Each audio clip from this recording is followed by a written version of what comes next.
Bueno, bienvenidos dentro de las actividades paralelas que tenemos dentro del 14º Rally de Teatro Independiente. Esta mañana tarde, el tiempo se vuelve completamente relativo.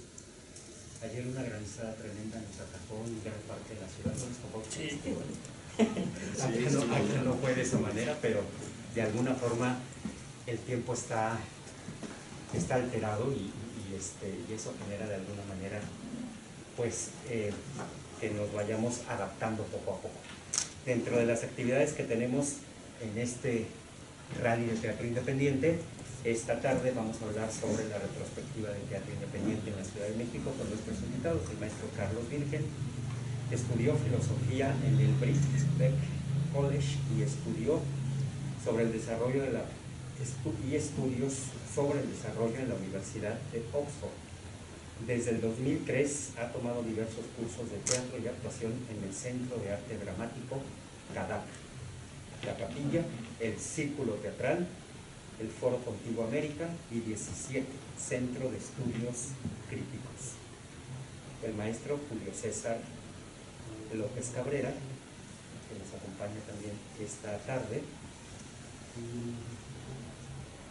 es licenciado en Pedagogía por la Universidad Nacional Autónoma de México, con la tesis Una práctica teatral como práctica educativa, un estudio de caso del teatro de Ulises, trabajo que obtuvo mención honorífica en investigación teatral en 1991, el CITRU y el INBA. Además es maestro en Pedagogía por la Universidad Nacional Autónoma de México. Son nuestros dos invitados esta tarde y que a mí me da un gusto enorme recibirlos, de verdad, en este espacio. Y bueno, pues no hay micrófono porque el espacio es muy pequeñito y se me oye perfectamente bien. Bienvenidos, maestro. Gracias. Buenas tardes. Bueno, pues buenas tardes, gracias por la invitación en el marco del Rally de Teatro Independiente, el 14º Rally de Teatro Independiente, si estoy en lo correcto. Y pues un gusto también compartir la mesa con mi colega Julio César López. En esta ocasión, aunque no es una presentación de libro, formalmente un libro que acabamos de sacar en este año, Autonomía y Resistencia en el siglo XXI, Voces del Teatro Independiente en la Ciudad de México, aunque no vinimos realmente como tal a presentar el libro, me parece que es un muy buen punto de partida pues para generar un intercambio de ideas, un debate, porque además sí tenemos diferencias, Julio César y yo somos los coautores del libro, pero este trabajo tiene dos estudios introductorios, y la razón por la que tiene dos estudios introductorios es justamente porque Julio César y yo no nos pusimos de acuerdo en todo, y cuando llegó el momento de que ya teníamos que entregar el material, dijimos, mira, mejor tú haz tu estudio introductorio desde la perspectiva histórica, que es lo que escribió Julio César, y yo hago el estudio introductorio desde la perspectiva sociológica. Y la pregunta que nos hacíamos como parte de esta investigación, digamos, más amplia, que tiene varios productos, incluyendo este manuscrito, es ¿qué ha pasado con el teatro independiente en los últimos 40 años? Yo había estado trabajando en el Instituto Mora como investigador, donde, bueno, todavía trabajo, y había estado entrándole a temas de la metodología, la estrategia metodológica de la historia oral, en otros temas muy distintos. Me parecía interesante aplicar esa metodología para ver qué había pasado con el teatro independiente en los últimos 40 años, cómo lo concebían mis colegas teatreros, los actores, actrices, directores, productores que se mueven en espacios pues, independientes de autogestión. Y esa metodología en particular nos daba la posibilidad de tener muchísimas voces, ¿no? O sea, recopilar muchísimas voces. Cuando hablamos de teatro independiente, Julio César desde la parte histórica es el experto, pero vale la pena mencionar que normalmente pensamos en ese teatro los 60, de los 70, el Cleta, y todos estos grupos que surgieron un poco después del movimiento en 1968, las jornadas culturales, etcétera, etcétera. Y hay muchos estudios que se habían hecho sobre ese teatro en ese momento, pero quedaba la interrogación, bueno, en el siglo XXI, después de que ha cambiado tanto México, con transformaciones económicas, políticas, sociales a lo largo de varias décadas, ¿cómo ha cambiado el teatro independiente? Es decir, de esos años de los 60, 70 para acá, ¿cómo es que ha cambiado? Y nos dimos a la tarea de recopilar muchísimas voces, y entre las cosas que encontramos es que pues es una cartografía muy amplia, una cartografía donde analizamos tres ejes principales, que es a partir del concepto de las poliestéticas, analizamos los contenidos políticos, es decir, los temas de los cuales están hablando los teatreros, las posturas éticas, que básicamente son las formas de trabajar, y las elecciones estéticas o poéticas, es decir, cómo lo presentamos en escena. Y esa combinación de tres factores nos da una cartografía donde de pronto sí hay espacios, hay manifestaciones, podemos decir un foro como Contigo América, donde muchas de las obras que se presentan siguen teniendo esa tónica muy parecida todavía a las décadas anteriores, con una mística ética y política que va en esa misma dirección, pero de repente también tenemos colegas que están experimentando con toda esta cuestión de los dispositivos, los contradispositivos, un teatro que es un poquito más interactivo. Las temáticas también han ido cambiando, son mucho menos confrontacionistas, ¿no? En el teatro de los 60, 70 era mucho el teatro de denuncia hacia el Estado, hacia las grandes corporaciones, y ahora las temáticas pueden ser cuestiones de identidad de género, hablar del medio ambiente, hablar del problema de la violencia en el caso de los últimos años, hablar de las desapariciones forzadas, son una colección de temas mucho más amplia, y es una cartografía muy amplia, ¿no? Esa es una de las cosas que encontramos.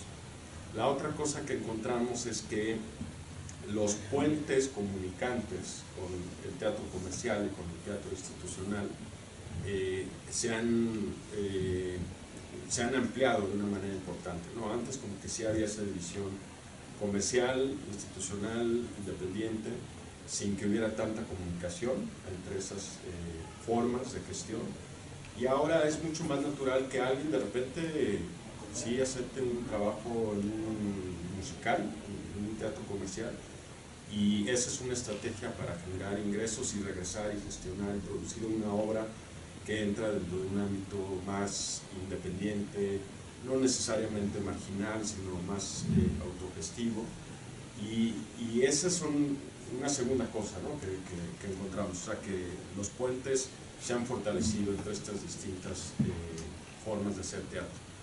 Y finalmente, desde la parte sociológica, es un campo de producción cultural en proceso de volverse semiautónomo, ¿no? Estoy pensando en Pierre Bourdieu cuando habla de los campos de la autonomía, de los campos de actividad en general, y la autonomía significa que el campo genera sus propias reglas, ¿no? O sea, sí está en contacto con el resto del mundo, pero genera sus propias reglas. Y entre los colegas del teatro independiente tenemos como que implícitamente algunas reglas de qué sí, qué no, quién se queda, quién no se queda, bajo qué circunstancias, cuál es la trayectoria que hay que seguir, cómo se va reproduciendo esto a través de los talleres, las clases que dan los maestros, ¿no? Es una forma de reproducir estéticas, poéticas, que luego los alumnos producen, y entonces ahí es como se va generando el campo, ¿no? Va sobreviviendo y transformándose como campo cultural. Y pues hicimos un inventario de esas distintas reglas, de esas distintas dinámicas, que podemos platicar con más detalle más adelante, pero básicamente eso es un poco lo que hicimos. Y ahorita Julio César nos dirás, pero uno de los puntos de diferencia, de debate que hemos tenido es que yo desde el punto de vista sociológico veo más cambio que continuidad. Creo que Julio César es un poquito más de continuidad que cambio, ¿no? Entonces ahí está también interesante contrastar la perspectiva sociológica con la perspectiva histórica. Y bueno, yo ya hablé demasiado, ya te cierro aquí, pero te cedo la palabra, Julio César. Sí. Buenos días, gracias por su asistencia, gracias a Wilfrido por esta invitación dentro del marco del 14 de Rally, para reflexionar sobre este libro que, como bien dice Carlos, no lo habíamos pensado como una presentación, pero bueno, lo aprovechamos sobre todo para reflexionar, ¿no? Y entrar en estas cuestiones de ver hasta dónde realmente había diferencias o no, cómo se fue construyendo, ¿no? Porque además es interesante cómo se va construyendo un trabajo de investigación conforme va avanzando, cómo espera uno determinadas cosas y al final van resultando obras.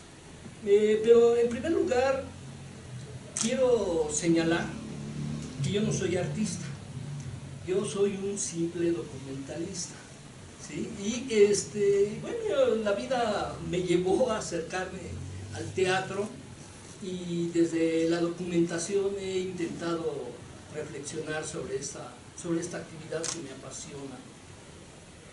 Y dentro de esta pasión, bueno, se volvió uno de mis temas el tema del teatro independiente en general.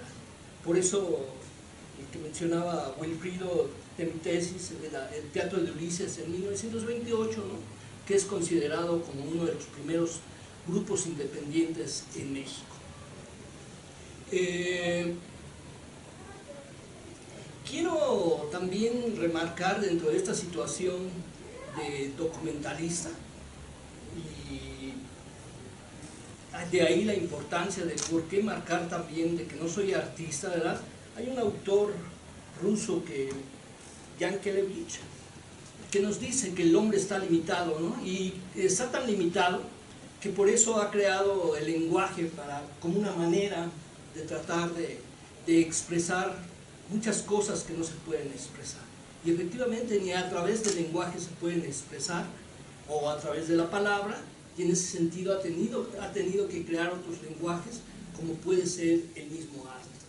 Y esto me permite, de alguna manera, decirles, bueno, mi acercamiento es más reflexivo que desde el asunto del lenguaje artístico como algo propio, ¿sí? Bien, ya enmarcando esta situación, quiero señalar que cuando Carlos había iniciado esta investigación, porque fue Carlos quien había iniciado esta investigación, yo simplemente iba a ser uno más de los entrevistados, ¿verdad? Y bueno, de aquella entrevista salió una propuesta de por qué no trabajar conjuntamente este tema, en la medida que una de sus preguntas que me hacía es cómo veía yo el teatro independiente en ese momento, que fue en el 88, no, en el 2018. Bueno, el rango original del proyecto era del 88 al 2018. Ajá. Nosotros platicamos en el 2018. En el 18, ¿sí? Y bueno, estuvimos de acuerdo en que había toda una serie de diferencias, pero que estudiar esas diferencias ya no era tan sencillo. Y esto fue precisamente parte de la importancia de preguntarnos por el teatro independiente, por este término, si ese teatro independiente seguía siendo válido el término, o qué modificaciones y hacia dónde nos llevaba el sostener o no sostener este término. Bien, a grosso modo voy a situar, ya que Carlos acaba de situar el asunto sociológico, voy a situar el asunto histórico muy de manera general, porque además voy a participar en otra mesa aquí el día 27, donde ya voy a concretar mucho más en detalle todas estas ideas. El teatro independiente, si bien es cierto en México, cuando se habla de él, se evoca inmediatamente, en principio, el teatro que nace en los 70. Sin embargo, quiero mencionar que el teatro independiente es un rizoma que no nace ni en México, no nace en Sudamérica, y que no se puede, su arqueología desde el punto de vista de Foucault, ¿sí? no se puede marcar así tan sencillamente un origen, ¿sí? Porque no se trata de un asunto diacrónico, sino se trata de un asunto diacrónico sincrónico y de ir viendo contextos de cómo se va moviendo este concepto. De tal manera que vamos a ver antecedentes del teatro independiente en Europa, desde Europa, y vamos a ver en ese sentido cómo el teatro independiente sudamericano de los años 50, que va a marcar toda una etapa muy importante dentro del teatro en general, va a estar influido por escuelas europeas o por teóricos europeos, ¿no? Como puede ser Grotowski, como puede ser Brecht, ¿sí? Y sin embargo tenía sus particularidades. Por una parte, la particularidad es que en aquel entonces los teóricos sudamericanos empiezan a estudiar el teatro independiente desde su modo de producción artística, pensando el teatro como modo de producción artística como una cuestión de trabajo, en donde principalmente hay tres momentos: el momento de la creación, el momento de la difusión y el momento de la recepción, ¿sí? Y en ese sentido ven que hay tres circuitos: el circuito comercial, el circuito institucional y el circuito independiente. Y bueno, a partir de ahí ellos van a caracterizar en el teatro independiente sobre todo dos características fundamentales. Uno,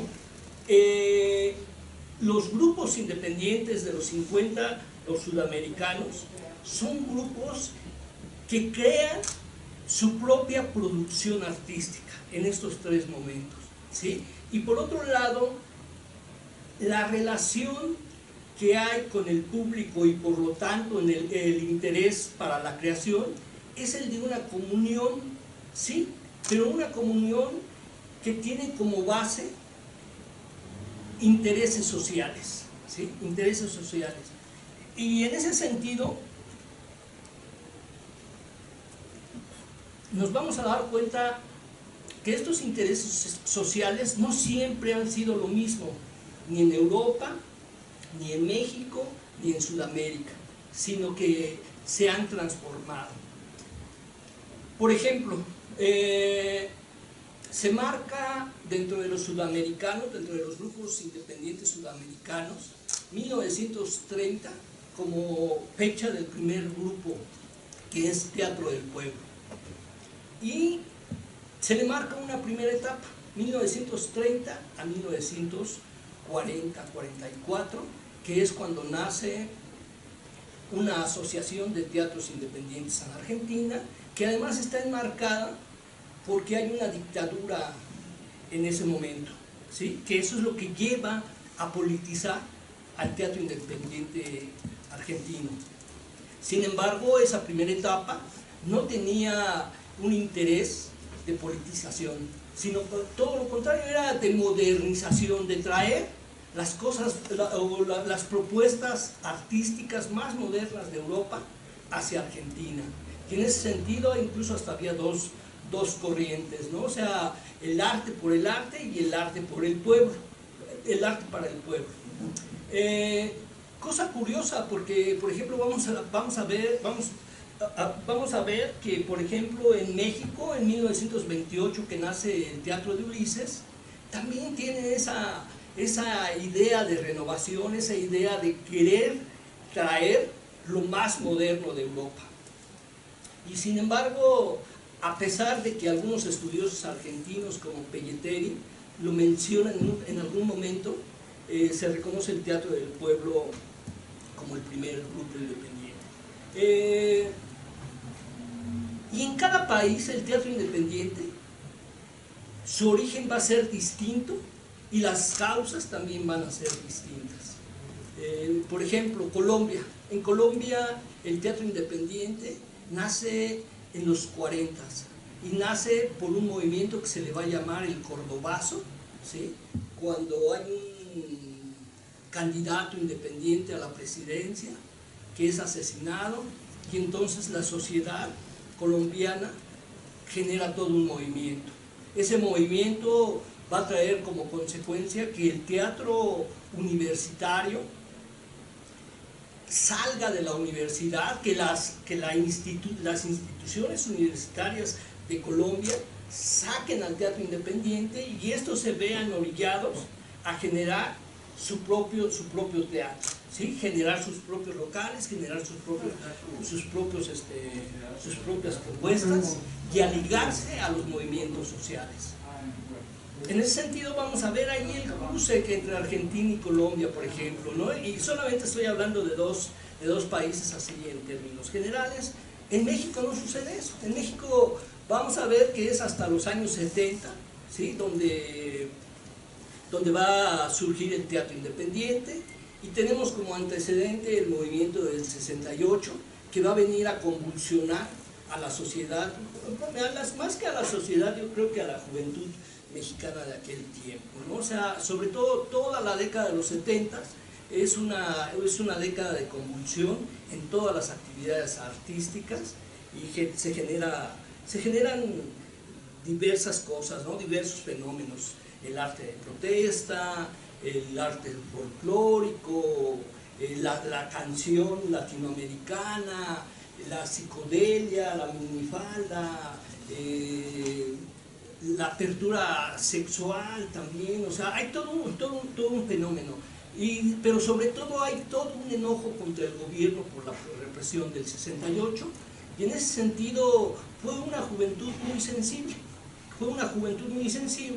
de tal manera que en el año de 1973, habiendo una puesta en escena, el Fantoche, en el foro isabelino del CUT, que en ese momento el maestro Héctor Azar era el director de difusión cultural tanto de la UNAM como del IMBA, ¿sí? Y el cual va a ser destituido en la toma del foro isabelino en la medida de que no se ponen de acuerdo, y esta toma va a generar el movimiento del CLETA, que quiere decir Centro Libre de Experimentación Teatral y Artística. ¿Por qué se llama así? Bueno, se llama así porque van a confluir toda una serie de artistas, no solamente teatreros, sino también va a haber pintores, va a haber músicos, va a haber poetas, performanceros, desde la concepción del performance en aquel momento, ¿sí? Y CLETA nace entonces en 1973, y de 1973 a 1975 sobre todo va a ser un movimiento académico, un movimiento que se mueve tanto en las facultades, en las escuelas de bachillerato de la UNAM y del Politécnico. Después del 75, con el primer encuentro de teatro latinoamericano y el quinto movimiento de los teatros chicanos, ¿sí?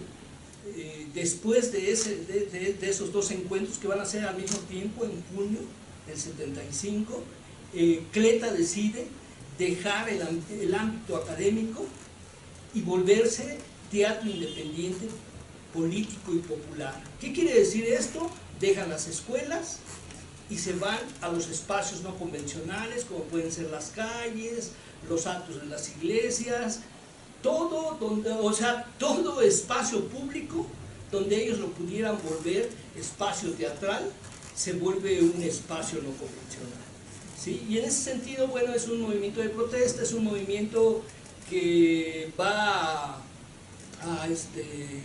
a ser muy importante para que muchos movimientos sociales ganen ganen sus luchas. Luego me voy a saltar, en 1980 surge otro movimiento, ¿sí? Un movimiento que es derivado de los grupos que habían llegado a México en los 70, sobre todo grupos exiliados, grupos que venían de Chile, grupos que venían del Uruguay, grupos que venían de Argentina, pero en específico uno, que fue el Galpón, ¿sí? Que estuvo aquí del 75, me parece, hasta el 85, 10 años estuvo aquí. Un grupo que fue acogido por el gobierno mexicano, quien les dio el exilio, les permitió desarrollar su actividad artística, y no solo esto, ¿no? O sea, mientras en el Uruguay su actividad, su actividad no era profesional, porque ellos tenían que hacer otro tipo de actividades para poder hacer teatro. En México, esta acogida que les da el gobierno mexicano les permite hacer puestas en escena de manera profesional. Esto quiere decir dedicados solamente al teatro. En ese sentido, el grupo Contigo América se va a formar en el 81 por cuestiones de diferencias que van a tener al interior del grupo Galpón, y van a ser fundamentalmente dos artistas uruguayos, ¿no? O sea, Raquel Seoane y Blas Braidó, quienes eran gente muy importante en el Galpón. A ellos se les va a sumar Mario Picachi, Luisa Huertas, Felio Eliel en un primer momento, Hilda Valencia, fundamentalmente, ¿sí? Y con ellos van a empezar a desarrollar todo un movimiento que fundamentalmente 10 años, su primer década, va a ser un movimiento muy fuerte, una propuesta que ellos le llamaban la propuesta integral, ¿verdad? O sea, donde tenían socios, donde logran, a pesar de que tenían subsidio de distintos, tanto particulares como oficiales, ¿sí? Logran tener una propia estructura, que es lo que los va a fortalecer. Y sin embargo, ese teatro independiente, que va a ser muy importante, vamos a ver que no va a ser único, sino van a haber otras dos corrientes, ¿no? O sea, lo que se va a llamar el tercer teatro y el teatro de grupo. El tercer teatro es el teatro que lo constituyen sobre todo grupos que siguen modelos de teóricos europeos. Y el teatro de grupo, pues, era un teatro de grupo sobre todo porque eran grupales y porque se oponían a lo que había desarrollado Cleta. Esa era más o menos así en términos generales. Y bueno, luego va a venir lo que vamos a estudiar Carlos y yo, en esto donde va a ser fundamental la historia oral, ¿no? Para poder darnos cuenta qué tanto había cambiado el teatro independiente contemporáneo con estos otros movimientos, ¿sí? Y efectivamente vamos a ver que va a haber cambios, ¿sí? Es cierto, yo veo un asunto de continuidad, no una continuidad tal cual, ¿no? Pero por ejemplo, en cuanto al modo de producción, yo creo que el modo de producción sigue siendo independiente, aunque tiene sus características, ¿no? Tiene sus... O sea, como todo, o sea, el teatro independiente contemporáneo efectivamente no se puede decir que es igual ni al de los 80, ni al de los 70, ni al de los 50, ni al europeo, sino tiene sus propias características. Tan tiene sus propias características que si es que los invito a acercarse al libro, para no decir otra cosa, los invito a acercarse al libro, y ahí se van a dar cuenta de toda una serie de contradicciones en las que se mueven hoy los teatreros, ¿sí? En términos de si son o no son independientes, en términos de cómo se conciben. ¿Por qué? Bueno, pues porque el teatro independiente se complejizó, por decirlo de alguna forma, ¿verdad? Y se complejizó por distintos elementos. Se complejiza porque entra el Estado, ¿no? A dar apoyos, ¿no? Apoyos que ya no van a ser discrecionales, sino a través de Conaculta y el CONCA los van a tratar de racionalizar de alguna manera. Se complejiza por el asunto de que los teatreros independientes dejan de estudiar solamente o dejan de salir como teatreros independientes de los grupos que ahora surgen de las escuelas institucionales, ¿no? Hay cambios en este sentido, ¿no? Porque ahora un teatrero ya no necesita ser parte de un grupo y ser de tiempo completo. O sea, hoy tiene, el tener estudios les permite tener un abanico de oportunidades laborales y además hacer teatro, ¿no? Entonces hay toda una serie de elementos que se han modificado. Y esto es, en términos generales, lo que yo creo que nos está mostrando el libro, entre otras cosas, ¿no? O sea, porque ya hace un rato me lo decía Wilfrido, él ve cosas muy interesantes, muy ricas dentro del libro, que sí es cierto. O sea, nosotros esas cosas no las habíamos visto, nosotros pensábamos incluso en la contrahegemonía que íbamos por ahí va nuestro camino, y resulta que el libro acaba llamándose Autonomía y Resistencia, ¿no? Porque se vuelven dos elementos muy importantes ahora dentro de las características del teatro independiente contemporáneo. Le dejo ahí para... Bueno, pues, muy bien. No sé si, Wilfrido, abrimos a preguntas o... Abrimos a preguntas. Sí. ¿Ustedes quieren acotar algo más, Carlos? ¿Tú quieres? No, pues creo que ahorita que mencionaba Julio esta cuestión del teatro, bueno, no, el arte por el arte o el arte para el pueblo, las referencias teóricas que yo usé para analizar desde la sociología todos los testimonios que logramos recopilar es justamente el trabajo de Pierre Bourdieu, que él tiene un libro que se llama Las reglas del arte, ¿no? Y él justamente usa el ejemplo de la literatura, sobre todo la literatura novelesca en el siglo XIX en Francia, y habla, describe de alguna manera cómo surge esta forma de literatura que está en medio de la literatura para el pueblo o la literatura que atiende a esa idea de el arte por el arte.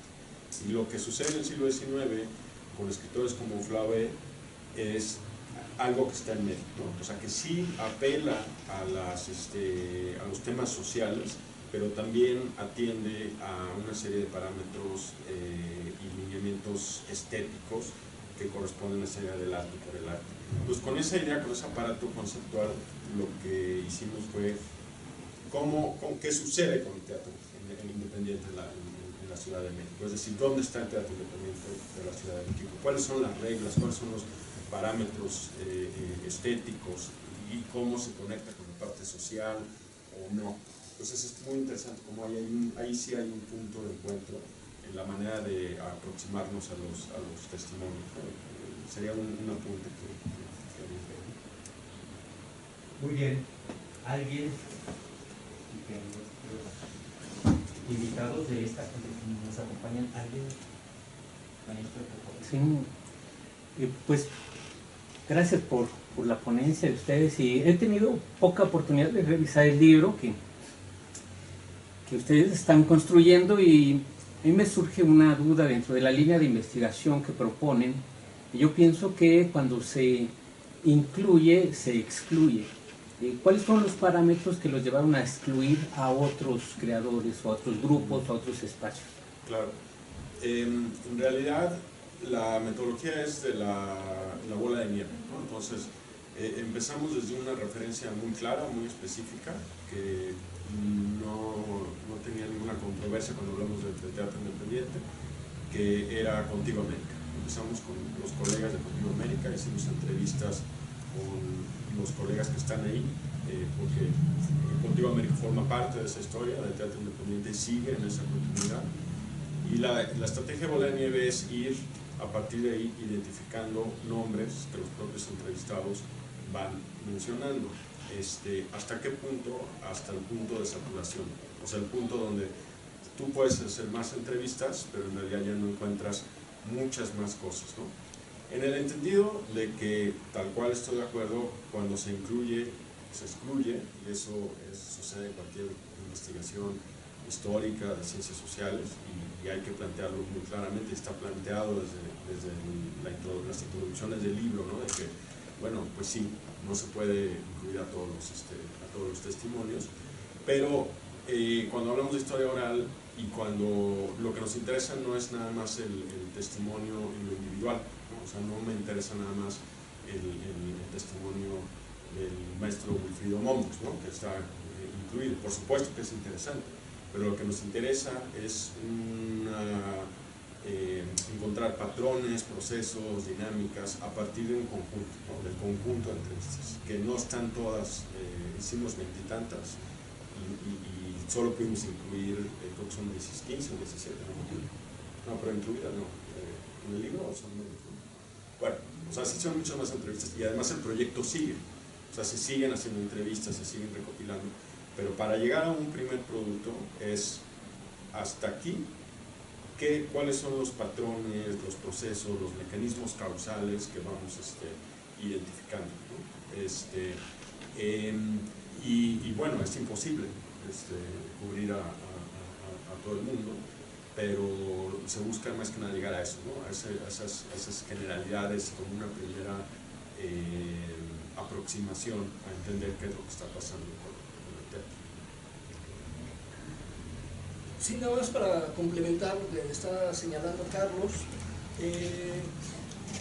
metodológicamente uno tiene que ser flexible y me parece que, si bien es cierto, nosotros usamos fundamentalmente esta técnica de la bola de nieve, también habrá que decir que hubo un momento en que tuvimos que detenernos en la medida que empezamos a notar que había repeticiones ya en los testimonios, en esos patrones, por decirlo de alguna manera, ¿no? O sea, en el libro se puede leer de distintas maneras, ¿sí? Y se puede interpretar también de distintas formas.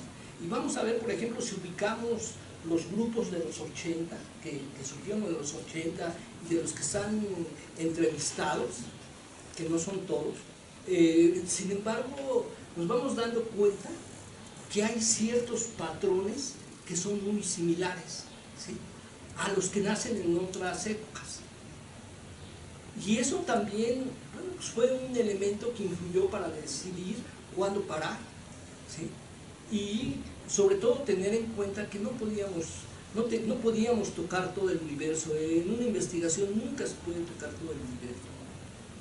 Hay una cosa, lo que pasa es que el uso de las entrevistas tiene dos, digamos, grandes vertientes, ¿no? Cuando hablamos de historia oral es buscar estas experiencias, documentar estas experiencias subjetivas de actores en un campo cultural, social específico, y eso como contrasta con las grandes narrativas, ¿no? O sea, es muy distinto escribir un libro sobre la historia del teatro, los grandes nombres, los grandes eventos, buscando datos objetivos, entre comillas, vis-a-vis lo que busca la historia oral, que es irse a la raíz, a la parte más local, más individual, que es las experiencias subjetivas, ¿no? O sea, qué es lo que piensa, cómo se concibe el sujeto como sujeto social e histórico. Y en ese sentido, la primera vertiente es que la fuente oral, una vez que está transcrita, se construye, se vuelve fuente escrita, se va a un archivo. Todas esas entrevistas en algún momento van a estar en un archivo, el archivo de la palabra del Instituto Mora, y ese proyecto de teatro independiente va a seguir creciendo, o sea, se van a seguir haciendo entrevistas, y desde el punto de vista de la historia uno puede ir, independientemente de lo que nosotros digamos en el libro, ir y revisar las entrevistas. Y podría hacerse un trabajo de análisis completamente distinto desde otras coordenadas, seleccionando otras entrevistas que estén ahí en ese archivo, y esa sería desde la parte histórica. Desde la parte más sociológica es hacer una selección y desde ciertas coordenadas llegar a ciertas conclusiones. Pero como decía Julio, bueno, yo creo que uso Pierre Bourdieu, pero alguien puede decir, bueno, quiero usar a Howard Becker, o quiero usar a tal otro académico, ¿no? Bueno, se puede, ahí está la fuente, ¿no? Pero son dos caminos distintos, ¿no? Entonces, es un poco el señalar también que es un proyecto que está creciendo, o sea, que va a seguir creciendo, y que si ahorita no pudimos incluir algunas, porque no nos dio tiempo, porque no hubo recursos, etcétera, etcétera, en algún momento se pueden hacer esas entrevistas, ¿no? Y hay una estrategia metodológica que se aplicó que eventualmente sería interesante replicarlo. Por ejemplo, hice a Veracruz, a Jalapa, ¿no? Hice a, no sé, a Mérida, hice al norte del país, hice a Nuevo León o la Universidad de Sinaloa. O sea, esos lugares donde hay una actividad teatral que es interesante, y replicar esa metodología y entonces poder incluir más nombres y hacer, digamos, que el proyecto crezca en el largo plazo, ¿no? O sea, es como un animal que está vivo, básicamente. Maestro, ¿algo más? Y es que hay mucho que preguntar, pero pensando en términos de ideología y pensando en el autor que mencionas, ¿no? Yo lo pronuncio Bourdieu, no sé cuál sea lo correcto, pero pensando en este sentido de la reproducción de la que él habla, ¿no? De cómo va bajando la ideología del Estado hasta los que están abajo en la cuestión educativa, ¿no? La parte pedagógica se va reproduciendo. ¿Qué sucede entonces en la supuesta, yo así lo veo, supuesta independencia de los grupos, ¿no? Que empiezan a depender para producir del FONCA, y si no les dan su beca, pues no producen, y empiezan a buscar otras maneras de producir y lo llevan a escena, pero al final la ideología es la que el Estado está mandando.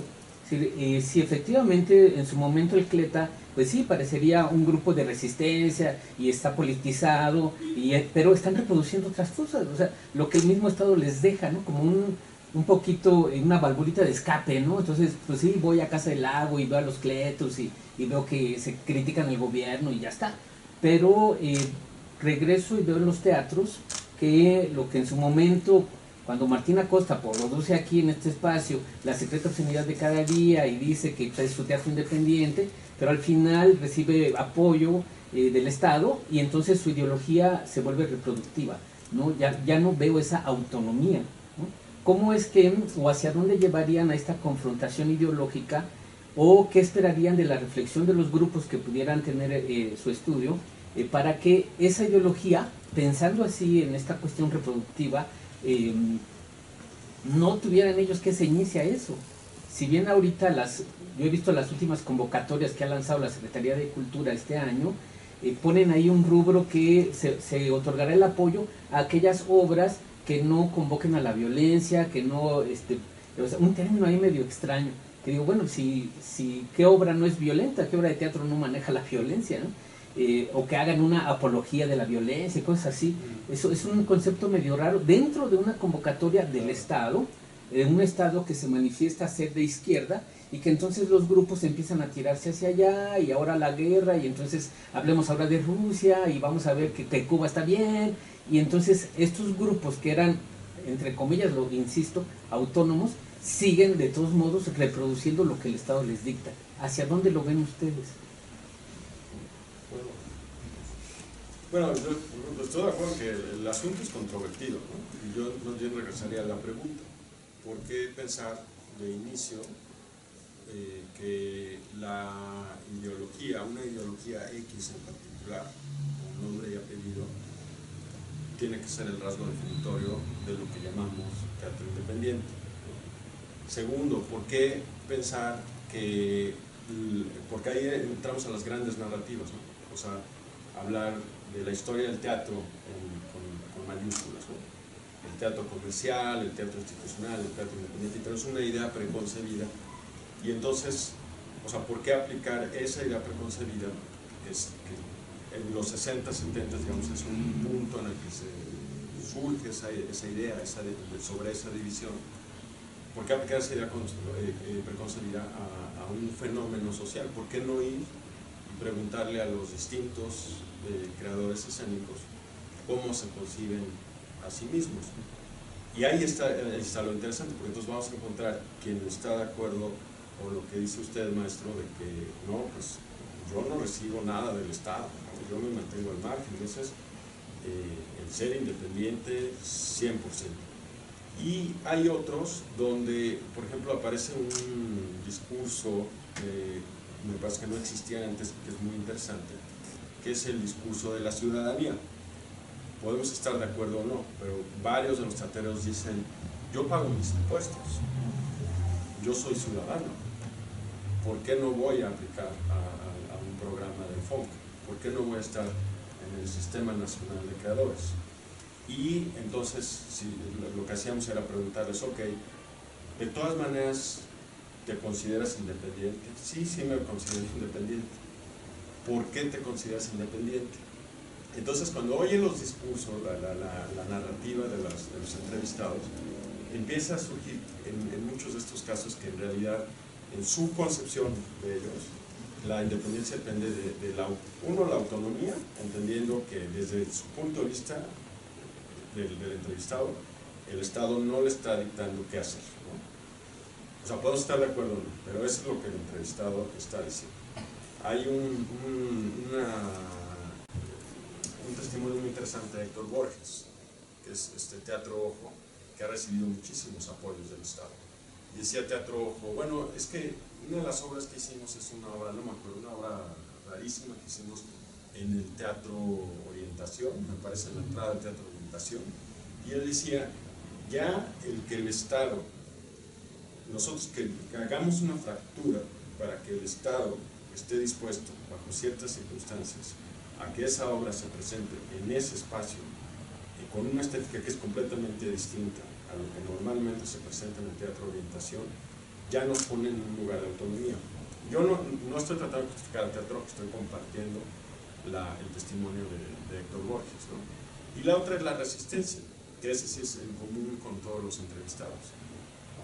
Hay una actividad que me parece heroica en el siglo XXI, y yo me incluyo porque yo también produzco y dirijo teatro, es hacer teatro en el siglo XXI, en estas circunstancias, con apoyos, sin apoyos, o sea, es verdaderamente muy difícil. O sea, jalar público, encontrar lana, si no te lo dio la beca, ¿de dónde vas a jalar ese recurso? Convencer a la gente que haga ensayos que no son pagados. O sea, es una serie de circunstancias de precariedad que cuando uno revisa el discurso de los entrevistados, lo que te dicen es una forma de resistencia, porque yo no quiero atenerme a una forma de vida convencional. No quiero estar en una oficina, no quiero estar en una actividad de ese tipo. Quiero hacer mi producción teatral a como dé lugar. Y ahí entra un poco el término de resistencia. Entonces, autonomía y resistencia son las dos coordenadas que como que le dan sentido y amalgaman a esta idea de independencia, que podemos estar de acuerdo o no, pero lo interesante es que eso es lo que piensa el teatrero, ¿no? O sea, no hubo ningún entrevistado que nos dijera, no, yo no soy independiente, no, yo hago teatro comercial y sí hago mucha lana, no, todos tienen esta construcción, ¿no? Podemos estar de acuerdo, no, pero es interesante, ¿no? Es la experiencia subjetiva de los entrevistados, ¿no? Sí, mire maestro, yo en primer lugar lo que tendría que decir es que uno como investigador no se adhiere a los términos, sino más bien nuestra tarea es buscar las complejidades de cómo se mueven o cómo mueven los términos los sujetos que se están estudiando, en este caso los teatreros independientes. El término independencia, autonomía, sobre todo en México, es un término que desde siempre ha sido debatido y sin embargo en las distintas épocas no siempre ha sido el mismo. Por ejemplo, Cleta. En Cleta estaban totalmente divorciados el asunto de la independencia y de la autonomía. Perdón, estaban totalmente casados, la independencia y la autonomía. Para ellos no podía haber relación con el Estado, porque si había relación con el Estado, ni había independencia, ni había autonomía, ¿sí? Y por eso es que ellos mismos rechazaban cualquier apoyo que viniera del Estado. Sin embargo, llega otro momento donde el Estado empieza a generar apoyos, los empieza a dar de manera discrecional. Estos apoyos incluso llegan a ciertos grupos independientes que están dentro del mismo CLETA, y ahí se empiezan a partir incluso en el movimiento del CLETA. ¿Por qué? Porque se empiezan a preguntar, ¿no? O sea, este dinero que está dando como apoyo al Estado no es del Estado, es del erario público. ¿Tenemos derecho a él, sí o no? Algunos dicen que sí, y eso lleva a que el CLETA se rompa, ¿sí? ¿Y qué es lo que van a defender grupos como el Zumbón, el Zopilote? Que no solamente van a entrar a esos apoyos que en ese entonces se llamaban discrecionales, ¿sí?, sino a defender su autonomía. Sí recibo apoyo del Estado, ¿sí?, pero no acepto que me restrinjas o dirijas lo que yo tengo que construir como propuesta artística. El otro movimiento, el de Contigo América, es un movimiento que también va a recibir apoyos estatales. De hecho, Conaculta, ya estando Conaculta, les van a dar la mitad de lo que va a costar su foro, la otra mitad de ellos la van a conseguir con toda esta organización que tenía, ¿sí? Y sin embargo, dentro del discurso, por ejemplo, de Blas Braidot, ¿sí?, la autonomía iba por delante de la independencia. ¿Qué quiere decir esto? Para Blas Braidot, su ideal era lograr ser autónomos. Y ser autónomos quería decir lograr independencia del Estado, pero ese era un proyecto a largo plazo para él, ¿sí? Y algunos de los grupos como la Rueca, los que están en la Mueca, que están en Morelia, seguían ese mismo patrón, algunos otros también, ¿sí? Nadie los llegó a concretar como el Contigo América, y sin embargo siguieron de modelo y generaron otras ideas. En este momento, ¿qué pasa? En este momento yo creo que el término independencia, ¿sí?, por eso se vuelve un tanto relativo, ¿no? O sea, porque deja de tener la fortaleza que tenía, y el término que se vuelve más fuerte es el de autonomía, ¿no? O sea, ¿por qué? Porque efectivamente algunos dicen, yo acepto lana, hay otros teatreros que no aceptan apoyo, ningún apoyo, ¿no? Así se los ofrecieran, no lo aceptarían porque desde su concepción artística y política eso no entra, ¿sí? Y sin embargo, todos defienden el asunto de la autonomía. Y para ellos, ¿qué es ser autónomo? Construir su propio proyecto, con apoyos o sin apoyos.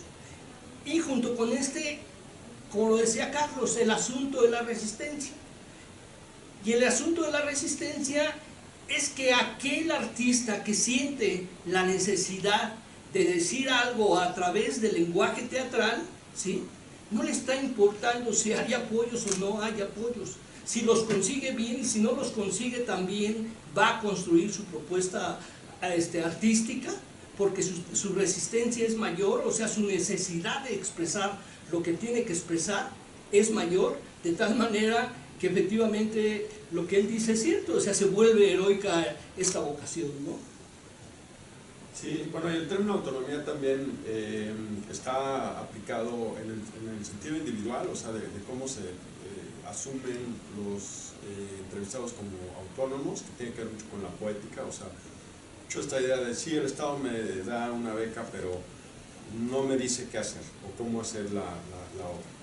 Ese es el discurso del entrevistado. Yo entiendo que, por ejemplo, si lo complejizamos más, podríamos ir a revisar quiénes son los jurados de las becas. Y claro que ahí, pues evidentemente hay una línea que se tiene, pero es decir, en el concepto de muchos de los colegas teatreros, el ser autónomo es que no me digan. Y efectivamente, si el Estado no me dio la beca, yo voy a buscar la manera de hacerlo y lo voy a hacer de cualquier manera, ¿no? O sea, en ese sentido el Estado facilita o no, pero no determina así al 100%.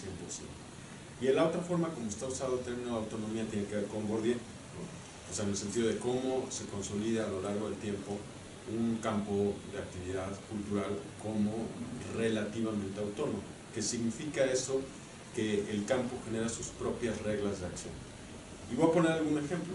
En el teatro independiente, más que hablar de si es el arte por el arte o el arte para el pueblo o algo en medio, en realidad es una cartografía mucho más amplia, donde espacios como este, el Foco, el Centro Cultural del Foco, juegan un papel importantísimo, porque juegan un papel curatorial.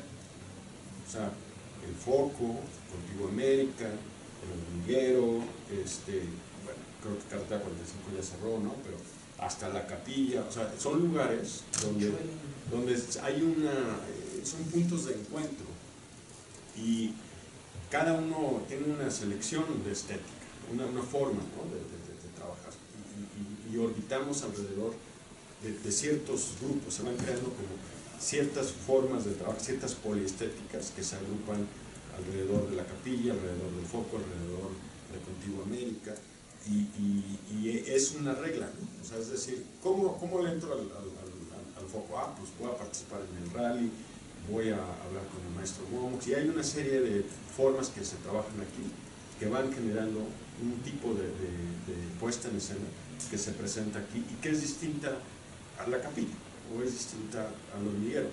Y ahí es donde estamos viendo cómo las reglas, sociológicamente, a lo largo del tiempo se van generando, y es el propio campo definiendo quién sí y quién no. O sea, quién sí entra al espacio, quién no entra al espacio, bajo qué circunstancias, quién sobrevive, quién no sobrevive, y qué estética, qué poética, qué temas trae.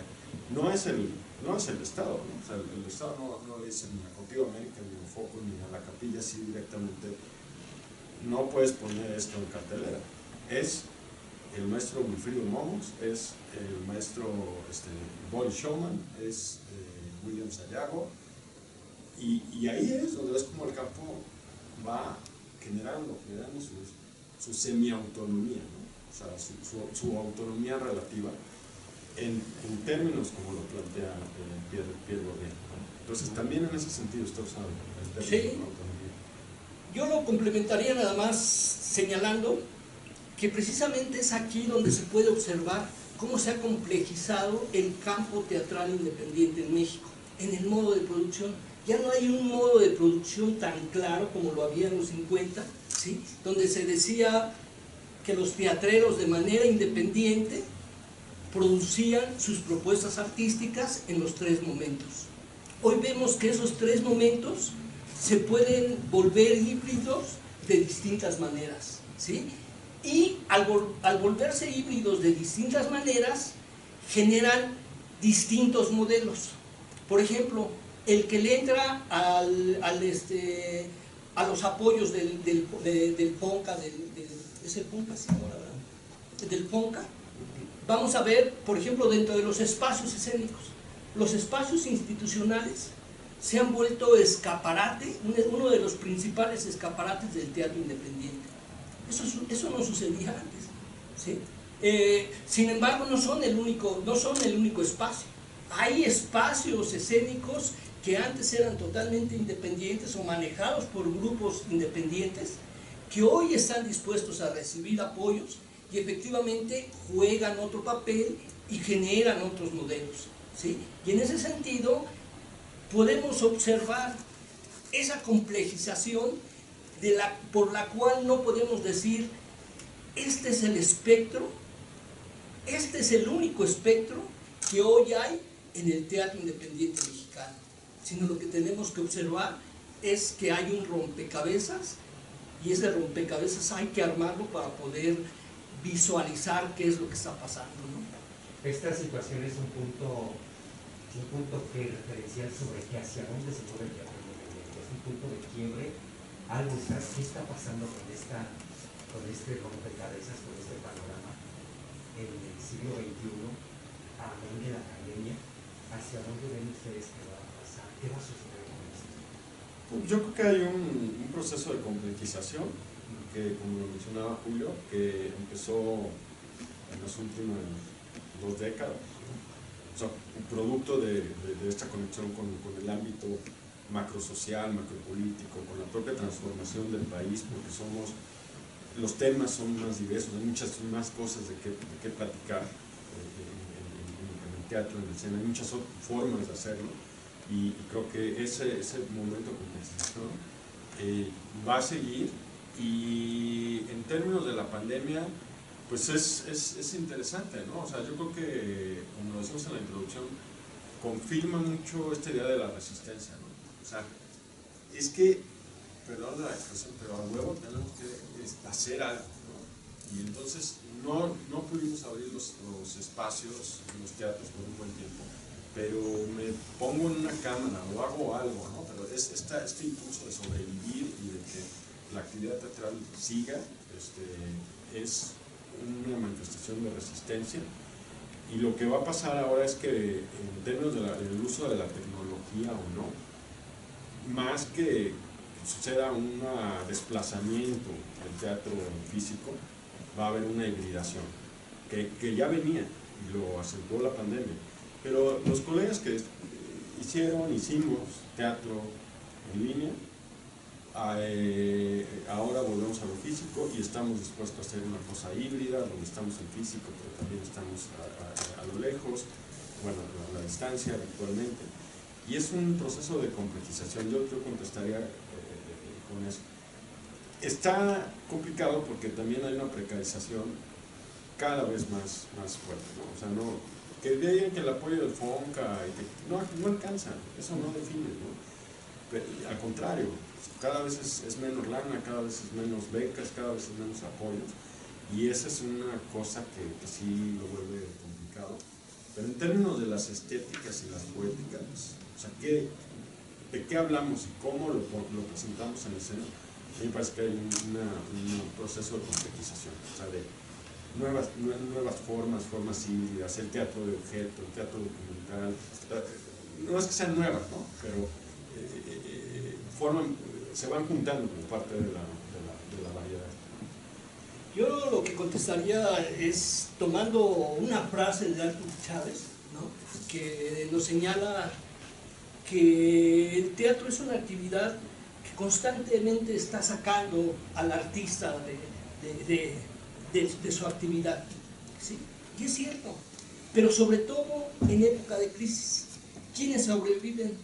Pues los más fuertes, los que tienen proyectos, los que son grupo, ¿sí? Los más necios. Los más necios. Y efectivamente eso es lo que yo espero que va a suceder en el teatro. O sea, no creo que el teatro vaya a morir, sí creo que se va a decantar, sí creo en esto que dice Carlos, que bueno, frente a las nuevas situaciones que se están generando, solo aquellos que logren adaptarse son los que van a sobrevivir, ¿no? Bien, ¿alguien? Que pensaba ahorita que decías esto, maestro, me recordaba este momento de resistencia que ocurrió en Rusia cuando se da el octubre rojo, como este grupo de teatro que tenía Stanislavski, que de pronto se ve sujeto a lo que determina el Estado y transitan sobre eso, y su estética y su poética se mantienen, ¿no? A pesar de que ya empiezan a recibir los recursos del Estado y ahora ese teatro para el pueblo, y empieza toda esa narrativa, y los disidentes, como se me va el nombre de uno de ellos que el Estado termina asesinándolo, ¿no? Que lo matan él decide salirse del MHAT y quiere hacer su propio teatro y terminan matándolo, porque ahí sí estaban como sujetos, y al final pues Stanislavski y todos los que le siguieron, Tairo, Pactango y los demás, pues, se sujetaron a cierta ideología, ¿no? Pero sí hubo esa resistencia que veían lo que está pasando ahorita en el teatro en Rusia. Estamos teniendo que recuperar a nuestros autores que nos dieron identidad, porque ya empezaron ellos de pronto a llamar a directores como Peter Brook, ¿no? Peter Stein, a dirigirles su teatro, y decían, es que ese no es nuestro teatro, ahí no hay una identidad. Y en ese sentido, yo veo que el teatro independiente en México, y es una cosa que menciona mucho el maestro Wilfrido Momox, que no hay una identidad del teatro independiente nacional, ¿no? Él comentaba que, ¿qué sucede si viene un extranjero y quiere ver teatro nacional? ¿no? Porque vamos a los teatros y hay muchos autores extranjeros, pero no hay este rescate de la dramaturgia nacional que le pueda dar una identidad, y que no hay estos autores que hayan sobrevivido a estas crisis, ¿no? O al menos no los veo yo, que autores que hayan dicho, pues yo sobreviví a esta crisis de los años tal, ¿no? Pienso mucho en el grupo de Teatro de los 12, donde estaba González Caballero, Rascón Banda, Guilabaldo López, ¿no? Estos dramaturgos que vivieron estas crisis económicas de los años 80, pero se disolvió el grupo y cada quien se fue por su lado. Y no hay una recuperación de la identidad, ¿no? de la dramaturgia en ese caso, ¿no? Bueno, lo que pasa es que la manera como lo plantea el maestro es esta macronarrativa, ¿no? La historia del teatro, la identidad del singular, y está bien, digamos, como una caracterización así macrohistórica, pero yo me pregunto por qué hablar de una sola identidad, o por qué rescatar la identidad nacional en singular, por qué no hablar de las distintas identidades. Y entonces, cuando hacemos historia oral y hacemos esta colección de testimonios y construimos esta cartografía, vemos que hay un espacio como el Centro Cultural donde la dramaturgia del maestro González Caballero pues está aquí, ¿no? Y en un lugar como Contigo América, donde se rescata a veces a un dramaturgo nacional, pero también se buscan dramaturgos de fuera, y de repente gente que está haciendo cosas completamente distintas. Yo diría en plural, las identidades, las formas, las poéticas, y eso creo que es lo interesante de cuando nos salimos de esa macronarrativa. O sea, yo me preguntaría, ¿por qué tendríamos que tener una identidad nacional del teatro? O sea, es decir, yo acabo de producir una obra hace poco con base en una novela de Mishima, y mi teatro a lo mejor no es marginal, o sí, ¿no? Pero es independiente completamente. Y eso me invalida frente a otros. Yo creo que más bien habría que hablar como de cartografías, y ahí hay una complejización y una mayor riqueza. Yo vería dos aspectos de los que en su pregunta. Por un lado, una parte que se refiere al modo de producción, y por otro lado a las temáticas que tiene que ver con esto que está señalando Carlos. Voy a poner un ejemplo. En cuanto al modo de producción, vemos por ejemplo dentro del grupo Mascarones, que fue de los primeros grupos independientes en México, nació en el 62 como grupo estudiantil, en el 68 se vuelve un grupo independiente, y los pocos que quedan del grupo Mascarones siguen haciendo exactamente el mismo tipo de teatro que hicieron en el 68, y siguen poniendo las mismas obras, El Patroncito, y siguen poniendo el sombrero para de esa manera sobrevivir, ¿sí? Están desfasados, o sea, ellos creen en ese teatro y lo siguen desarrollando, pero o sea, que le digan algo a alguien, o sea, porque los he ido a ver, veo ya un teatro de reliquia, un teatro de museo, donde no han sabido leer que están en nuevos contextos, ¿sí? Y que para poder decir algo desde sus propuestas artísticas tendrían que leer esos contextos. Eso por una parte. Por otra parte, es cierto lo que dice Carlos, o sea, ¿qué es lo mexicano, por ejemplo? ¿Sí? O sea, él pone una obra de Mishima, lo pone con actores mexicanos, él es actor mexicano, él es, bueno, actor, dramaturgo y director, ¿sí? Lo hace en México. Eso no es una puesta en escena mexicana. A lo mejor la pregunta es, ¿qué hace falta rescatar a los clásicos, a los dramaturgos clásicos mexicanos, ¿no? Y bueno, eso tendría que ser o sea, como una política dentro de algún grupo del Estado, o del Estado, así es, ¿no? ¿Sí? Y entonces, bueno, estos términos se vuelven muy, muy complejos, ¿no? O sea, responder buscando generar solo un concepto. ¿Por qué? Porque si algo tenemos que aceptar es que vivimos en un país sumamente plural, donde, o sea, incluso de hecho nunca ha habido un nacionalismo, ¿no? Bueno, sí, eso pero, a ver, yo me rehuso, esa sí es mi opinión, no la opinión de los entrevistados, pero yo me rehuso a pensar que si mi querido César Enríquez con La Prieta y Woman llena el Teatro Esperanza Iris, y cada vez que se presenta llena el Teatro Esperanza Iris, y es una obra que habla de un tema, uy, qué comercial, los transfeminicidios, yo me rehuso a decir que eso no es teatro independiente. Es teatro independiente. Lo que pasa es que es una forma de producción distinta, es una temática distinta. César ha tenido apoyos desde el Sistema Nacional de Creadores, sí.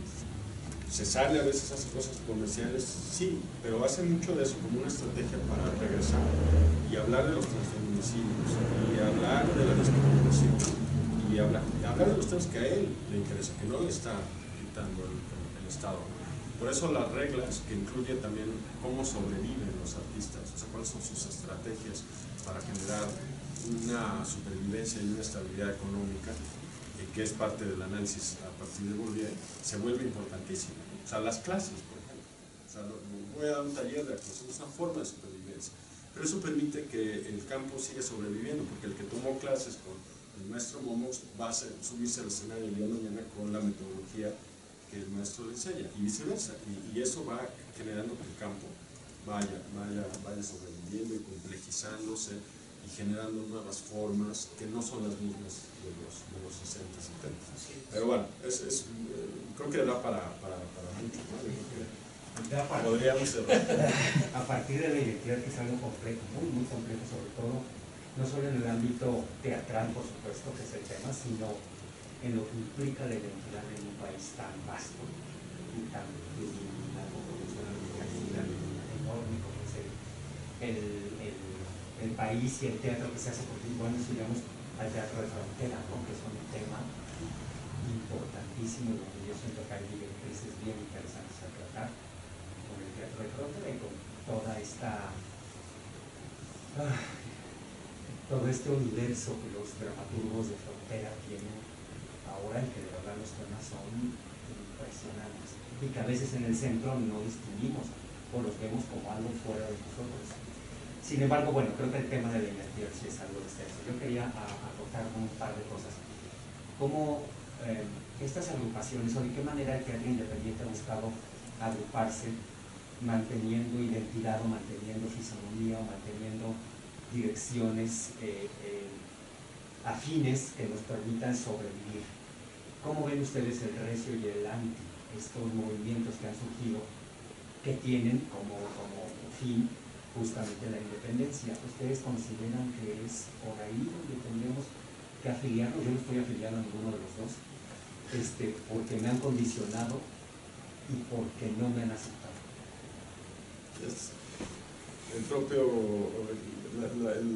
Los propios participantes en el campo diciendo sí o no, pues es como parte de... Yo no las conozco con detalle, las iniciativas, pero lo cierto es que si queremos cambiar desde la política cultural o apoyar el teatro independiente, apoyar su supervivencia, hay que pensar como un ecosistema. O sea, las becas hasta ahorita, ahí sí estoy de acuerdo, son en gran medida becas que se dan a nivel individual, cuando realmente deberíamos de pensar en dar apoyos a esos espacios que son puntos de encuentro para otros, muchos en plural, ¿no? Porque eso permite pensarlo como la supervivencia no de una especie, no de un individuo, sino de un ecosistema, ¿no? Del somático, ¿no? Entonces, si para llegar a esa supervivencia de ese ecosistema son útiles este tipo de iniciativas, o sea, es decir, vamos a agruparnos, vamos a juntarnos, pues qué padre, pero lo que leo de lo que me dices, maestro, es que de pronto ya no es tanto para conservar el ecosistema, para ayudarnos entre todos, sino más bien pues una cuestión que tienen los artistas en general y los teatristas en específico, es el ego, ¿no? O sea, tú sí, yo no. O sea, ahí creo que en principio es buena la idea, pero habría que ver por qué no ¿Por qué no se está ampliando? ¿Por qué no puede entrar el foco? ¿Por qué otros espacios no pueden entrar? Si logramos ampliar eso, pensamos en términos de ecosistema, eso es lo que hay que hacer. O sea, yo estoy haciendo entrevistas similares en Alemania y lo que hicieron es eso. O sea, pensar no como el maestro Momos, no como la Bota Teatro, no como el Centro Cultural del Fútbol, sino que vamos a apoyar para que el ecosistema esté saludable. Entonces, ¿a dónde hay que poner los apoyos? ¿Dónde están los apoyos? ¿Dónde catalizan para que todos se beneficien? Eso es lo que tendríamos que hacer. Sí, estoy totalmente de acuerdo. Me parece, por ejemplo, estaba reflexionando en este momento, que si bien es cierto, los teatreros, sobre todo los teatreros, salieron muy golpeados ahora en la pandemia, también habrá que reconocer que en parte es porque nunca logran unirse, ¿no? O sea, no logran ser un sector que sea fuerte y en un momento determinado lograr luchas, por ejemplo, como se lograban en la OTIN, ¿no? Y sin embargo, también lo que observo es que hay rasgos, sí hay rasgos que los agrupan, y esos rasgos que los agrupan tienen que ver con el tiempo en que nacen, dentro de los movimientos de donde surgen, y desde ahí podemos ver ciertos rasgos de cómo funcionan, de las temáticas que tocan, de cómo producen. O sea, ahí se dan los rasgos, pero nada más. Para enfrentar las nuevas condiciones, me parece que ahí es donde no se ha reflexionado a fondo y que efectivamente se necesitan nuevas reflexiones, ¿no? Y bueno, él aporta una, como es este asunto del ecosistema.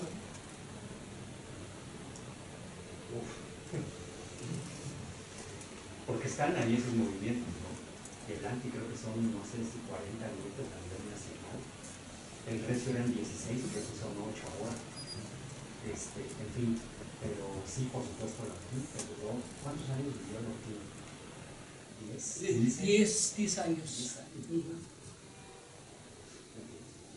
Bueno, ¿alguien más? Muchísimas gracias.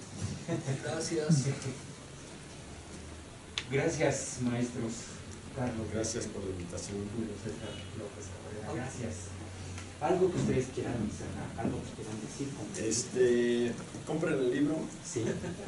Está disponible en la página del Instituto Mora. Vamos a traer unas copias aquí al foco, que esté disponible. Creo que vale la pena, porque a partir de las historias individuales, cuando las pone en lo individual, pero también en su conjunto, pues ve un poco cómo es, qué significa, ¿no?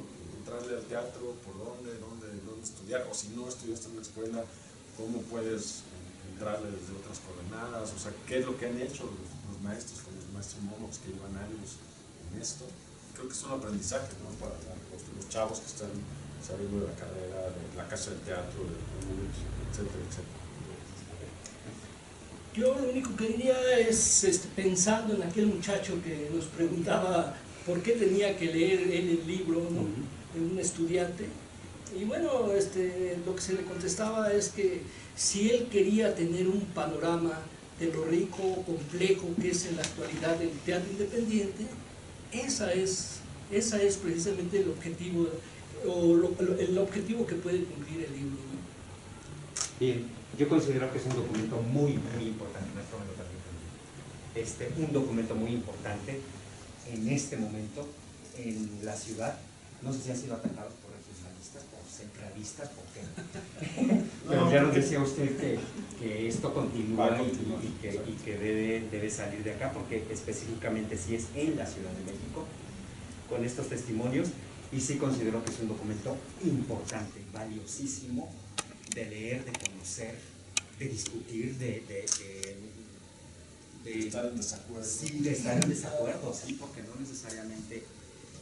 a mí me cuesta mucho trabajo escribir porque digo, ¿cómo encierro en palabras lo que puede discutirse con una buena taza de café o con un buen mezcal, maestro? Y sobre todo dentro del teatro, pero pero es un documento importante, un documento muy valioso, muy importante. Allá se está grabando todo para que ustedes sí lo puedan adquirir, lo puedan descubrir. Es un documento valioso. Gracias, maestros, por esta charla, por este momento, dentro del 14º Rally de Teatro Independiente 2022 que estamos llevando a cabo en este espacio, en este Centro Cultural El Foco, del 1 al 30 de junio. Actividades paralelas a la competencia. La competencia está este fin de semana, hay 8 finalistas este año y bueno, síganos en las páginas de las redes sociales y en la página del Foco que se llama teatrodelárbol.org. Ahí está toda la actividad que tenemos este mes. Bueno, y vénganse a tomarse una foto para documentar que... Sí, eso mismo.